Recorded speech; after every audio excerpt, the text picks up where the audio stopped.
राजा आरिफ का शानदार किला, जो एक संपन्न राज्य के ऊपर खड़ा है।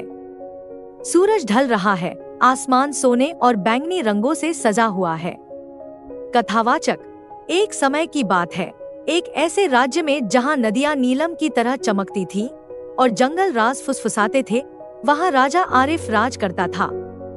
उसका किला बादलों को छूता था, उसके खजाने सोने से भरे हुए थे और उसकी प्रजा उसे प्यार करती थी।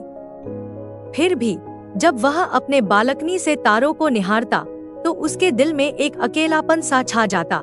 राजा आरिफ आह भरते हुए, इस ताज का क्या फायदा जो खाली हॉल की खामोशी को नहीं भर सकता। उसके सलाहकार वजीर ज़ीशान पास आते हैं। वजीर ज़ीशान, जहां पनाह, गर्मियों का त्योहार आपका इंतजार कर रहा है। शायद खुशियां आपके दिल को हल्का कर दें। राजा आरिफ सिर हिलाते हुए, नहीं ज़ीशान, मुझे कुछ असली चाहिए। इतना कहकर राजा अपने घोड़े पर सवार होकर गांव की तरफ निकल पड़ता है। अनजान की नियति उसका इंतजार सुनहरे खेतों में कर रही है। धूप से जगमगाता गेहूं का खेत, जहां मधुमक्खियां गुनगुनाती हैं और हवा में फसलों की सरसराहट है। नाजिया, किसान की बेटी, फसलों के बीच घुटने टेके काम करते हुए गा रही है।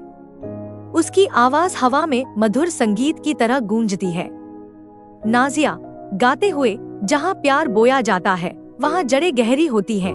राजा शासन तो कर सकता है, पर धरती ही असली घर है। राजा आरिफ मंत्रमुग्ध होकर घोड़े से उतरता है और करीब जाता है, एक डंठल को अपने पैरों तले कुचल देता है।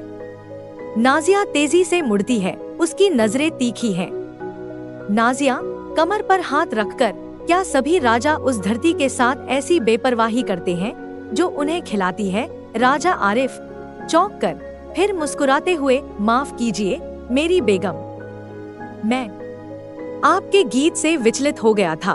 उनकी नजरें मिलती हैं, एक चिंगारी सी कौंध जाती है। राज्य, कई महीनों बाद। धरती फटी हुई, फसलें मुरझाई हुई और गांव वाले भूख से बेहाल। दरबार में नवाब आपस में बहस करते हुए। वजीर ज़ीशान मुक्का मारते हुए, कर बढ़ा दो, लोगों को अपनी कमर कसने दो। जनरल वसीम गंभीर, या फिर वेरदानिया पर चढ़ाई करो, उनके अन्न भंडार भरे हुए हैं। राजा आरिफ खड़ा होता है, सबको चुप कराता है। राजा आरिफ, जंग, भूख, क्या यही मेरे दरबार की हिकमत है? वह बाहर निकलता है और सीधे नाजिया के खेत की ओर घोड़ा दौड़ाता है। नाजिया का सूखा हुआ खेत, वह जिद्दीपन से धरती खोद रही है। राजा घोड़े से उतरता है, धूल उसके जूतों के आसपास उड़ती है। राजा आरिफ कर्कश आवाज में, मेरी मदद करो। उन्हें बचाने में नाजिया अपना माथा पोंछती है, उसे देखती है। फिर वह उसके हाथों में एक फावड़ा थमा देती है। नाजिया, तो काम करो और सुनो।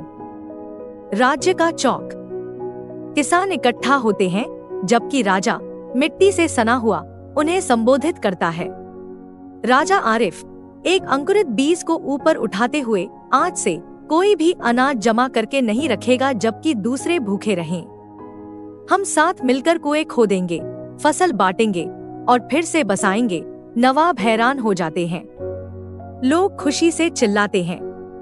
नाजिया आगे बढ़ती है और उसके हाथ पर अपना हाथ रख देती है। नाजिया, एक राजा जो धरती पर घुटने टेकता है, वह हमेशा उस राजा से ऊंचा उठेगा जो सिंहासन पर बैठता है। वही गेहूं का खेत, अब हरा भरा और सुनहरा, तारों के नीचे एक त्योहार सजा हुआ है।